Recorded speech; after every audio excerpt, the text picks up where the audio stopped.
मसीह में मेरे सारे भाई बहनों को जय मसीह की। प्रभु का धन्यवाद हो कि परमेश्वर ने एक अद्भुत समय में हमें ले आया। मेरे प्रियो, आज फिर एक बार हम लोग वचनों से कुछ गहरी बातें सीखेंगे मेरे भाई बहनों। तो चलिए शुरू करते हैं। आज हम शैतान की चालाकियों के बारे में बात करेंगे मेरे भाई बहनों। शैतान हमें किस तरह अपनी चाल में फंसाता है या अपनी बातों में हमें फंसाता है। बाइबल में इसके बारे में अनेक बातें कही गई हैं, शैतान के बारे में अनेक बातें सुनाई गई हैं, पर कुछ बातें जो हमें समझ में आई, कुछ बातों को हम लोग जानने की कोशिश करेंगे आज। तो हम लोग एक वचन पढ़ते हैं, उत्पत्ति का उसका 3 अध्याय और उसका पहले वचन से मैं आपके लिए पढ़ूंगा। उत्पत्ति उसका 3 अध्याय उसका पहला वचन। यहोवा परमेश्वर ने जिसने बनेले पशु बनाए थे उन सब से सर्प धूर्त था। उसने स्त्री से कहा, क्या सच है कि परमेश्वर ने कहा तुम इस वाटिका के किसी वृक्ष का फल न खाना।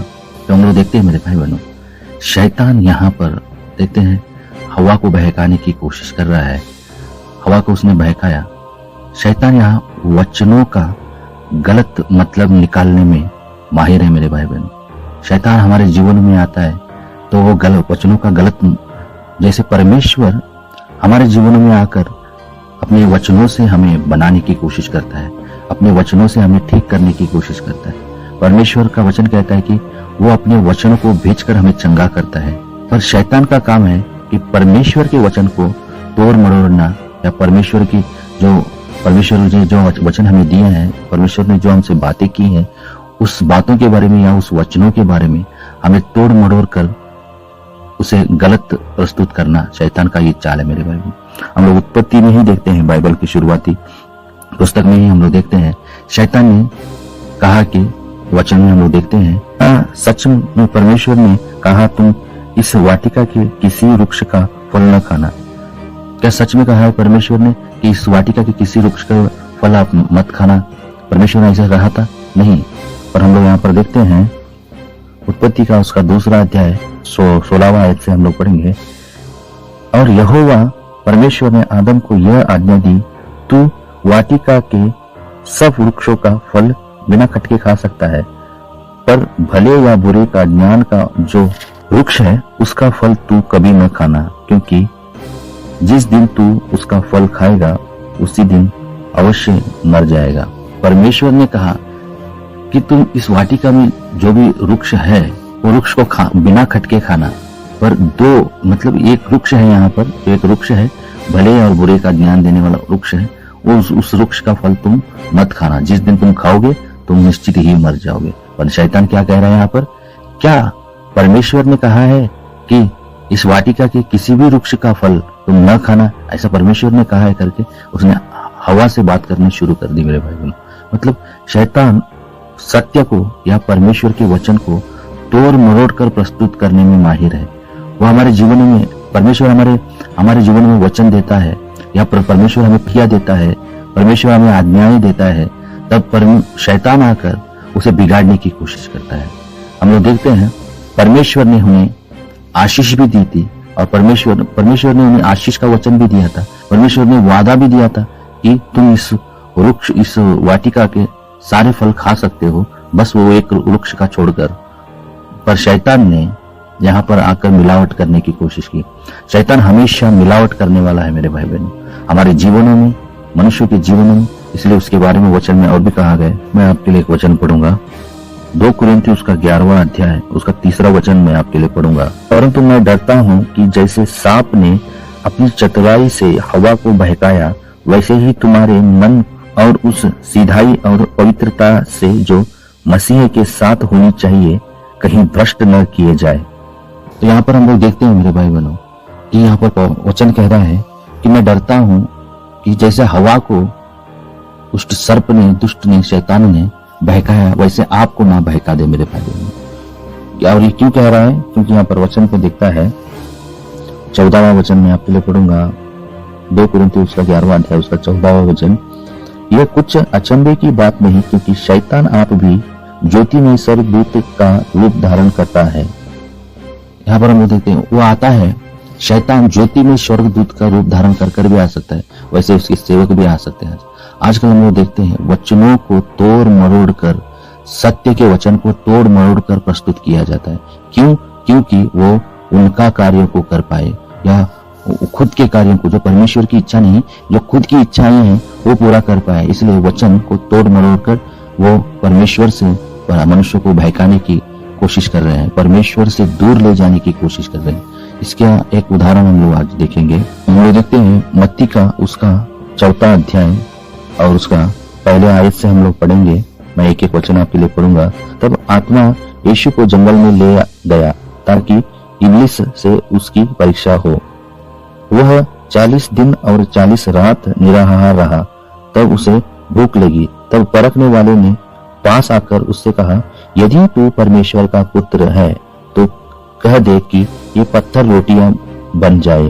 फिर यीशु ने उत्तर दिया, लिखा है, मनुष्य केवल रोटी ही से नहीं परंतु हर एक वचन से जो परमेश्वर के मुख से निकलता है जीवित रहेगा। तो हम लोग देखते हैं मेरे भाई बहनों, यहाँ परखने वाला कहा गया है शैतान को। जब शैतान ने यीशु मसीह को परखने के लिए आया तो उसने क्या क्या चालाकी की, चालाकी कर कर परमेश्वर यीशु मसीह को भी उसने फंसाने की कोशिश की अपनी बातों में। हम लोग आज इसके बारे में अध्ययन करेंगे मेरे भाई बहनों। पहला वचन हम लोग देखते हैं, शैतान कहता है, यदि तू परमेश्वर का पुत्र है तो इस पत्थर को रोटी बनने की आज्ञा दे। इस वो पत्थर को रोटी तू बना, मतलब तू अपनी शक्तियों का उपयोग कर, तो अगर परमेश्वर का पुत्र है। यहाँ पर देखते हैं शैतान को पता है कि यीशु मसीह को भूख लगी है, यीशु मसीह को शारीरिक तौर पर भूख लगी है, उनका भूख बड़ा है। तो उस भूख का वो गलत फायदा उठवाने के लिए यीशु मसीह को प्रेरित कर रहा है। वो गलत तरीके से उस भूख को मिटाने के लिए यीशु मसीह को वो प्रेरित कर रहा है। आज भी हम लोग देखते हैं मेरे भाई बहनों, कहीं विश्वासियों के जीवन में शैतान उनकी जरूरत के टाइम पर उन्हें गलत सलाह देने की या गलत बात करने की कोशिश करता है। जैसे कि कर्ज में डूब जाने, आज मसीह लोग कर्ज में डूब रहे हैं, या बिजनेस में हो या किसी भी चीज में हो, उनके अंदर एक लालसा को पैदा कर कर या उसके अंदर कोई लालच को डालकर उसे गलत तरीके से पूरा करने की एक प्रेरणा देता है शैतान। उनको गलत तरीके से उस लालच को पूरा करने की या उस वासना को पूरा करने की उनकी जरूरत होती है। किसी को देखते हैं किसी के पैसों की जरूरत होती है तो उसको पैसों को कमाने के लिए गलत तरीके से पैसे कमाने के लिए प्रेरित करता है लोगों को। तो हम लोग देखते हैं फिर भी परमेश्वर यीशु मसीह ने यहाँ पर कहा, मनुष्य रोटी ही से नहीं मात्र परमेश्वर के मुख से निकलने वाले हर एक वचन से जीवित रहेगा, मतलब परमेश्वर के मुख से निकलने वाले। पर आज हम लोग देखते हैं, हम लोग कहीं विश्वासी लोग परमेश्वर से, यहाँ पर यीशु मसीह ने साफ कहा कि हमें परमेश्वर की सुननी चाहिए। हमारी आत्मा, भले मेरा शरीर भूखा हो, भले मेरा शरीर भूखा हो, पर मेरी भूख, मेरी असल भूख जो है वो मेरी आत्मिक भूख है, आत्मा की भूख है। मेरी इस भूख को, मेरी आत्मा हो या मेरे शरीर हो, इस भूख को मिटाने वाला परमेश्वर है। और उसके मुख से निकलने वाला जो बातें हैं वही बातें मेरे लिए अच्छी हैं, वही बातें मेरे लिए हितकारक है, मेरे लिए वो अच्छी हैं कर यीशु मसीह ने कहा यहाँ पर शैतान ने और एक चालाकी यहाँ पर की, उसे हमें देखना है। तो हम वो देखते हैं शैतान की दूसरी चालाकी क्या है करके। मत्ती का 4 अध्याय उसका 5वां वचन से मैं आपके लिए पढ़ूंगा। तब इब्लिस ने उस पवित्र नगर में ले गया और मंदिर के कंगूरे पर खड़ा किया और उससे कहा, यदि तू परमेश्वर का पुत्र है तो अपने आप को नीचे गिरा दे, क्योंकि लिखा है, वह तेरे विषय में अपने स्वर्गदूतों को आज्ञा देगा और वे तुझे हाथों हाथ उठा लेंगे, कहीं ऐसा ना हो कि तेरे पांवों में पत्थर से ठेस लगे। तो हम लोग यहाँ देखते हैं मेरे भाई बहनों, शैतान यीशु मसीह को, पहले यीशु मसीह ने उसे वचनों से उत्तर दिया मेरे भाई बहनों, कि लिखा है कि परमेश्वर को, हम लोग देखते हैं लिखा है, मनुष्य रोटी से नहीं पर परमेश्वर के हर एक मुख से निकलने वाली हर एक बात से जीवित रहेगा। अब फिर से शैतान ने वचन ले आया और वचन लेकर ले आकर क्या कह रहा है, परमेश्वर का पुत्र है तो इस कंगूरे से कूद, इस ऊंचाई से कूद। तो यहाँ पर लिखा है, स्वर्गदूत आकर हाथों हाथ उठा लेंगे, कहीं ऐसा ना हो कि तेरे पांव पत्थर से ठेस लगे। मतलब तू यहाँ से कूद और यहाँ से कूद जा और तुझे हाथों हाथ परमेश्वर पकड़ लेंगे, क्योंकि तेरे पैर ठेस ना लगे। क्योंकि ये परमेश्वर ने वादा किया है ना। यहाँ पर ये वादा कहाँ पर लिखा है, भजन संहिता उसका 91वां अध्याय, तो उसमें लिखा है कि वहां पर एक वादा है परमेश्वर का, तेरे पैरों को पत्थर से ठेस ना लगेंगे, क्योंकि स्वर्गदूत तुझे उठा लेंगे, ऐसा वादा लिखा है। तो उस वायदे के बारे में यीशु मसीह को यहाँ पर याद दिलाया जा रहा है तू कूद जा, तू कूद जा, क्योंकि परमेश्वर ने कहा है ना, तो तुझे हाथों हाथ उठा लेंगे, परमेश्वर ने तेरी रक्षा करेंगे करके यहाँ पर लिखा है ना, फिर तू कूद जा अगर तू परमेश्वर का पुत्र है। अपने बाद में यीशु मसीह यहाँ पर कहते हैं 8वां वचन, यीशु ने उससे कहा, यह भी लिखा है कि प्रभु अपने परमेश्वर की परीक्षा न कर। यहाँ पर यीशु मसीह ने साफ कह दिया, ऐसा भी लिखा है। यहाँ पर फिर से परमेश्वर ने, यीशु मसीह ने वचन से बात करने की, यीशु मसीह ने वचन से बात की कि ऐसा भी लिखा है कि अपने पिता परमेश्वर, अपने परमेश्वर की परीक्षा न करना। मतलब परीक्षा न करना मतलब शैतान क्या करवा रहा था? परीक्षा करवा रहा था परमेश्वर का। परमेश्वर ने हमें वायदे दिए हैं, वो हमारे अच्छा के लिए दिए हैं। परमेश्वर ने हमें वादा किया है कि मां ना कभी मैं तुझे छोड़ूंगा, ना तुझे कभी मैं त्यागूंगा। ऐसे बहुत सारे परमेश्वर ने अपने वायदे दिए हैं, पर वायदों के साथ में यहाँ पर हम लोग देखते हैं परमेश्वर अपनी आज्ञा भी देता है, परमेश्वर उसकी कमांडमेंट भी देता है कि हम उसे उसके अनुसार चले। परमेश्वर ने हमें आज्ञाएं भी दी, परमेश्वर ने हमें वादे भी दिए। तो पर आज शैतान क्या कर रहा है कि लोगों को एक ही वचन से बहकाने की कोशिश करता है। भले एक ही वचन पकड़कर वो चले और बहकाने की कोशिश करे। एक तो आज्ञा, एक तो वादों के बारे में। वादों का वचन होता है कि मैं आपके लिए करूंगा। परमेश्वर कहता है कि मैं आपके लिए करूंगा, मैं या आपके परिवार के लिए करूंगा, मैं आपके जीवन में कार्य करूंगा। ये वायदा है। पर जो कमांडमेंट होता है, जो आज्ञाएं होती हैं, उसे हमें करने हैं मेरे भाई बहन। वचनों में आप कभी भी देखिए, एक वायदा होता है और एक आज्ञा होती है। वायदा परमेश्वर हमारे लिए पूरा करता है और कमांडमेंट या आज्ञाएं वो हमें करनी है। परमेश्वर जैसे कहते हैं करने के लिए, वैसा हमें करना है। पर शैतान हमेशा क्या करता है, एक तो वायदों को लेकर आकर हमें बहकाने की या हमें फंसाने की कोशिश करता है। पर वो ऐसा वचन ले आया जो वायदा है कि तू ऊपर से अगर गिर जाए, अगर तू ऊपर से तू कंगूर से कूद जा, उस वायदों को लेकर उसने गलत तरीके से परमेश्वर का परीक्षा लेने के लिए कोशिश किया। आज भी विश्वासी लोगों के जीवन में शैतान ऐसा ही काम कर रहा है।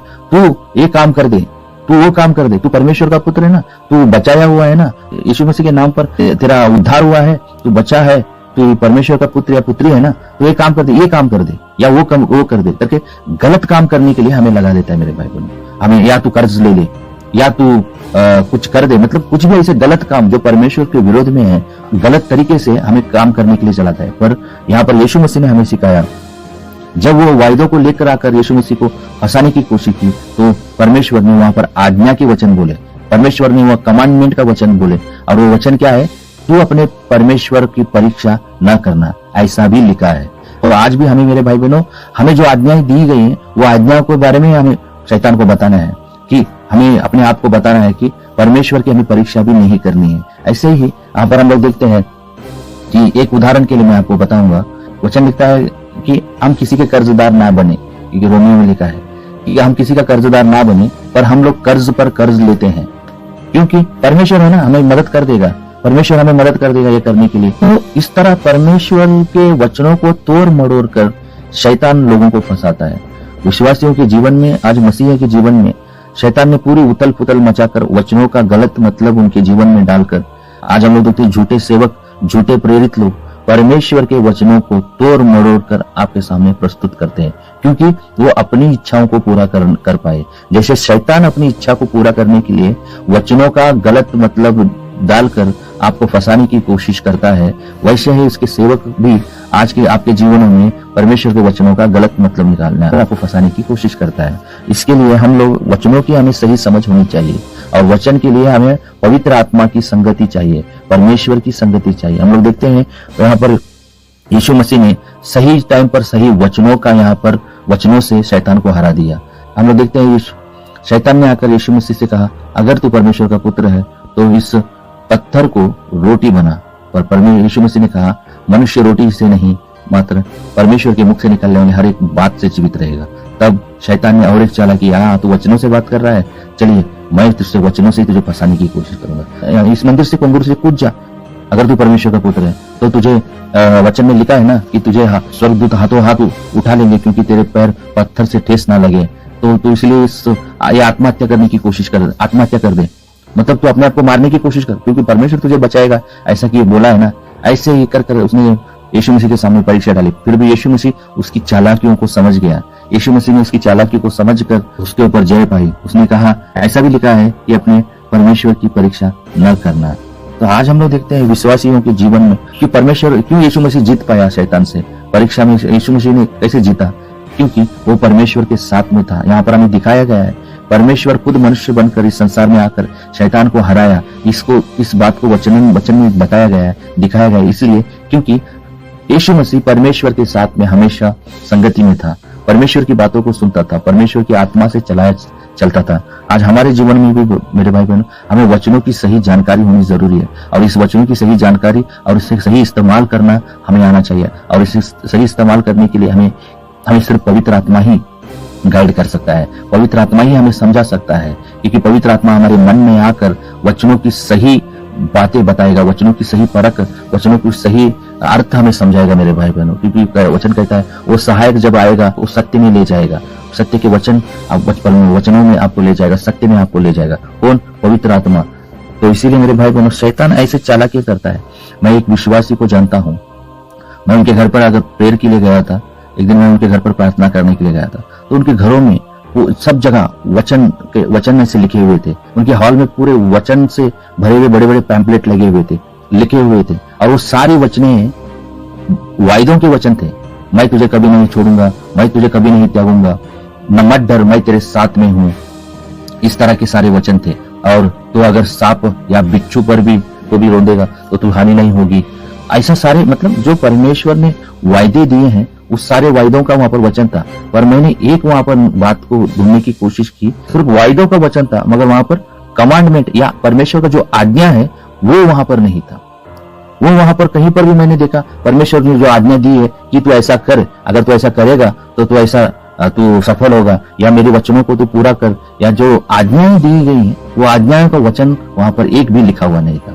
तो इस तरह वो उनके घर में ऐसे देखा, पर उनका परिवार पूरी तरह से बिखर चुका है। उनके बच्चे शराब पीना या मारपीट करना या पूरी तरह सांसारिक, पूरे संसार से भी पूरी बदतर हो चुका है उनका परिवार। पर वो कहते हैं अपने आप को हम लोग मसीह हैं और हम यीशु मसीह के फॉलोवर हैं, पर उनका जीवन देखे तो पूरा सांसारिक है, पूरा परिवार तितर बितर हो चुका है। उनमें तो कुछ लोग मर भी गए, शराब पीकर मर गए, कुछ लोग गुंडागर्दी कर मर गए, उन लोगों में से कुछ लोग हार्ट अटैक होकर मर गए। उनके जीवन में कोई शांति नहीं है, उनके जीवन में कोई ऐसा परमेश्वर का आशीष नजर ही नहीं आता है। आशीष के वचन उन्होंने लिखा हुआ है, वो दरवाजों पर टांगा हुआ है, हॉल में टांगा हुआ है, पर उनके जीवन में बिल्कुल आशीष नहीं है। पूरी तरह बर्बाद हो चुके हैं वो, उनके परिवार पूरा बिखर चुका है, पूरा बर्बाद हो चुका है। मसीही लोगों से भी बदतर उनका जीवन, सांसारिक लोगों से भी बदतर उनका जीवन हो चुका है। फिर भी वो कहते हैं, क्योंकि वो गलत कलीसिया में जा रहे हैं, वो गलत कलीसिया में जा रहे हैं, गलत वचनों को सुन रहे हैं, क्योंकि उनका पासवान उनका गलत उपयोग कर रहा है, गलत इस्तेमाल कर रहा है। उनका सेवक